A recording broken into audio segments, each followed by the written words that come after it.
ආයිබෝන් හැමදෙනාටම අපි අද විශේෂ කෙනෙක් හඳුන්වලා දෙන්න ඕන කියලා හිතුවා. ඒ තමයි අදීශ. ඔයගොල්ලෝ මතක ඇති අපි මීට කලින් කරපු වීඩියෝ එකේදී සාලියව හඳුන්වලා දුන්නා එයාගේ බර වැඩි කිරීම සම්බන්ධව. මේ ඊට වඩා වෙනස් පැත්තක්, ඒ කියන්නේ ඒකේ ප්‍රතිවිරුද්ධ පැත්ත. අදීශගෙන් අපි කරේ මාස දෙකක වගේ කාල සීමාවකදී මෙයාගේ බර කිලෝ 11ක් අඩු කර ගැනීම. ඉතින් අදීශගේ වචන වලින් අපි බලමු. හදිසියේ දැන් වයස කීයද? මට දැන් වයස 23යි. 23ක් වෙනවා. ඒ කියන්නේ ඊපෙරේද බර්ත්ඩේ එක තිබ්බා වාගේ. හරි. එතකොට අදීශගේ ගෙවල් මේ ජිප් එකේ ඉඳලා කොච්චර දුරකින්ද තියෙන්නේ? හරියටම කිලෝමීටර් 28ක් වගේ තියෙනවා. කිලෝමීටර් 28ක් දුරින් තමයි අදීශ ඉන්නේ. ඒත් එක්කම යන්නයි එන්න බැලුවොත් එහෙම කිලෝමීටර් 56ක ප්‍රමාණයක් ඔයා යන්න එන්න ඕනේ. ඉතින් අදීශ මේකට කරේ එයා తాවකාලික මේ කාය වර්ධන මධ්‍යස්ථානයේ අසලින් නෑදෑ ගෙදර නතර වෙලා ඉඳලා තමයි මේ ජිම් එකට එන්නේ. ඉතින් අදීශ ඔයා කියන්නේ ඔයා මේ ජිම් එකට එනකොට මාස දෙකකට කලින් මේ ජිම් එකට එනකොට ඔයාගේ බර කීයද? මගේ බර හරියටම 101යි. 101යි. හරි. සාමාන්‍යයෙන් බොහෝ අයගේ තියෙන මතයක් තමයි සාමාන්‍ය කිලෝ 100ට වඩා වැඩි කට්ටිය හරියට ප්‍රෙග්නන්ට් වගේ කියන අදහසක් තියෙනවා මේ සමාජය තුළ. මේගොල්ලෝගේ බර අඩු කරගන්න බෑ කියලා අදහසක් තියෙනවා. මම හිතන අදීශගේ තේ අදහස තිබ්බා. ඉතින් අදීශ මොනවද ඔයාගේ බර අඩු කරන්න මේ ජිම් එකට එන්න කලින් කරේ? මම ජිම් එකට එන්න කලින් එක එක වර්ගයේ ඩයට් කරා. එක එක බෙහෙත් වර්ග බිව්වා. ඒත් එකකින්වත් බර අඩු වුන්නේ නැහැ. ඔව්. ඊට පස්සේ මං හිතාගත්තා මේ මගේ බර අඩු වෙන්නේ නැහැ කියලා. මේ ජිම් එකට ආවට පස්සේ තමයි මට තේරුනේ මහන්සි වෙලා කැපකිරීමකින් වැඩක් කරොත් ඉක්මනින් බර අඩු කරගන්න පුළුවන් කියලා. ඒ කියන්නේ අදීශ කෙටිකම සියල්ලක්ම පාවිච්චි කරලා තියෙනවා. ඒ වාටිකර බෙහෙත් වර්ග මොනවද කියලා ඔයාලට මතකද? මම ගොඩක් බෙහෙත් වර්ග පාවිච්චි කරා. ගොඩක් කියන හැම වර්ගයකින්ම බෙහෙත් අරගත්තා. ඒත් එකක්වත් හරි ගියේ නැහැ. එකක්වත් හරි ගියේ නැහැ. මොකද හරි ගියේ එකම දේ තමයි මේක.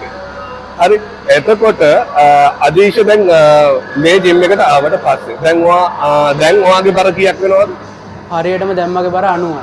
90. ඒ කියන්නේ කිලෝ 101 ඉඳලා ඔයා 90 දක්වා ආවා කියන්නේ කිලෝ 11ක් මේ කාල සීමාවෙදී අඩු කරගත්තා.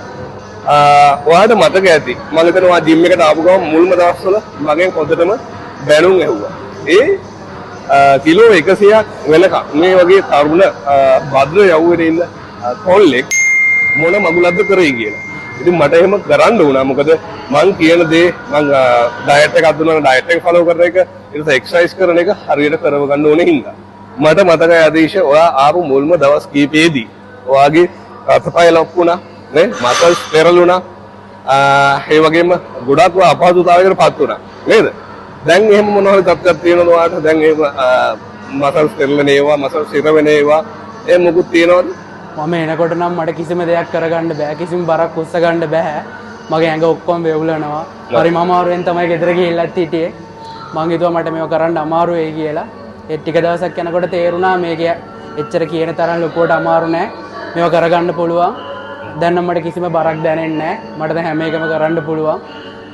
ඔව්. අදීශයට මම කරේ එයාට අවශ්‍ය කරන ගයිඩ්ලයින් ටික ඒ ආහාර වට්ටෝරු ඒතර මෙයා කෑම කන්න ඕන මොනවද, කෑම කන එක සීමා කරන්න ඕන මොනවද, නොකා ඉන්න මොනවද කියන එක පැහැදිලි කරලා දෙන එක. ඉතින් මම හිතන්නේ අදීශ ඒක ඒ විදිහටම කරාද එයාගේ කැපවීම තමයි මේකේ සාර්ථකත්වය. ඉතින් මේකට පොඩි බාධක ගොඩක් තිබ්බා. පොඩි නෙවෙයි ලොකු බාධක ගොඩක් තිබ්බා.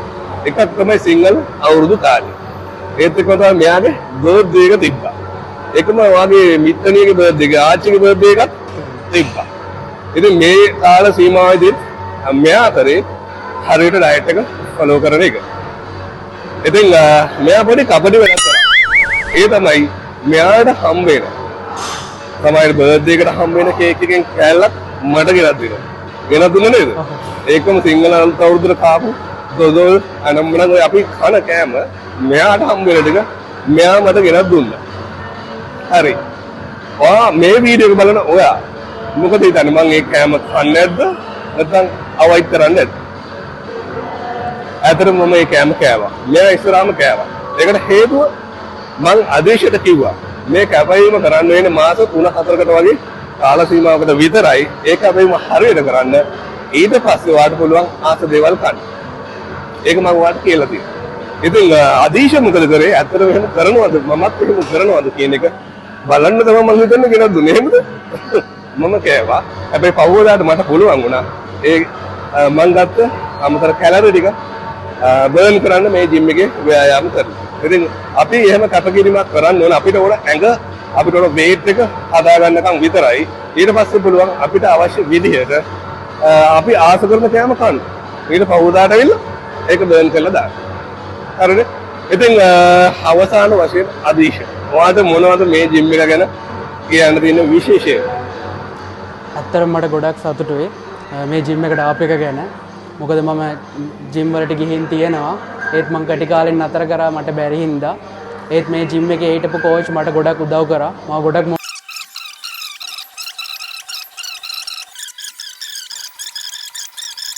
මට ඇත්තටම සතුටුයි මං කිලෝ 10ක් අඩු කරගත්ත එක ගැන. ඔව්. ඉතින් මේ අද ඇත්තටම මේ අවුරුදු 23ක කොල්ලෙක් කියන්නේ එයාගේ ජීවිතේ හොඳම ලස්සනම කාලය. ඉතින් මෙයාගේ කලින් විශ්වාසයක් තිබ්බා මේ බර වැඩි වෙන එක ලෙඩක් කියලා. ඔයා මට කිව්වා.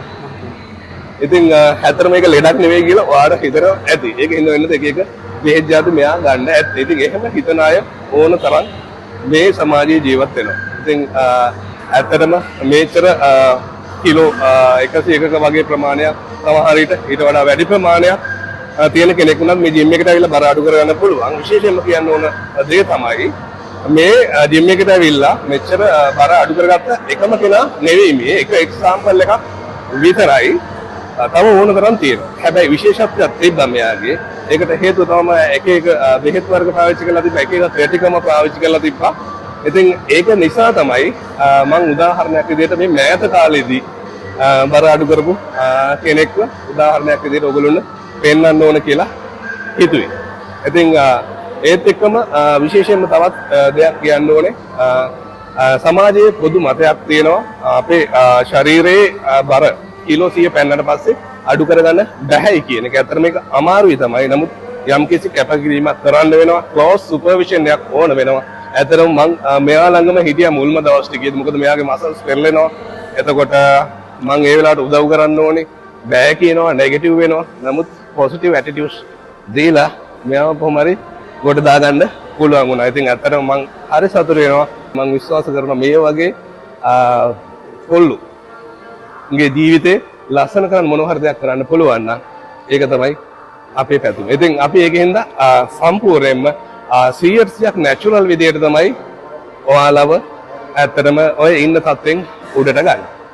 සමහර අය ඉන්නවා තමන්ගේ බර අඩු කරගත්තට පස්සේ මේ වගේ කතා කරන්න කැමති නෑ ඇවිල්ලා එහෙම අය ඉන්නවා. ඒකට හේතුව තමයි සමහරුන්ගේ රූපේ වෙනස් වෙලා තියෙන ඒ ට්‍රාන්ස්ෆෝමේෂන් එක ආපහු දකින්නවත් ඒගොල්ලෝ කැමති නෑ. මම හිතියේ මෙන්න මෙහෙමයි කියලා ලෝකෙට පෙන්වන්න ඒගොල්ලෝ කැමති නෑ. මොකද ඒගොල්ලෝ පොඩි ලැජ්ජාවක් තියෙනවා. ඉතින් ඒක හින්දා ඇත්තටම මම අකමැත්තෙන් කෙනෙක් ගෙන්න ගත්තේ නෑ මේකට. ඊට වඩා බර අඩු කරගත්ත ශරීරේ වෙනස් කරගත්ත ට්‍රාන්ස්ෆෝමේෂන් ලොකුවට කරගත්ත අය තවත් ඉන්නවා. නමුත් ඒගොල්ලෝ අකමැති නෑ. ඒගොල්ලෝ පෞද්ගලිකත්වයට අපි බාධා කරන්න හොඳ නෑ. අදේශ කැමැත්තෙන් ආපු නිසා ඇත්තටම අදේශ ඒ දේ කරන්නත් හිතුවේ. එයාව එක්සැම්පල් එකක් විදිහට පෙන්නන්න. අනිත් මේ විදිහටම ලස්සන එක හදාගෙන යන්න පුළුවන්. මෙයා හැමදාම මේ ඩයට් එක යන්නේ නෑ. හැමදාම මේ තරම් හાર્ඩ් වර්ක්අවුට් කරන්නේ නෑ. ඒතර දුක් විඳින්න ඕනේ නෑ. මෙයාට ඕන වේට් එක මෙයා ගත්තට පස්සේ අනිවාර්යයෙන් මෙයා සාමාන්‍ය විදිහට අපි වගේම කාලා බීලා එන්ජොයි කරලා සතුටින් ඉන්න. හරි? එහෙමනම් බොහොම ස්තුතියි ආදේශ. ඊළඟ good luck.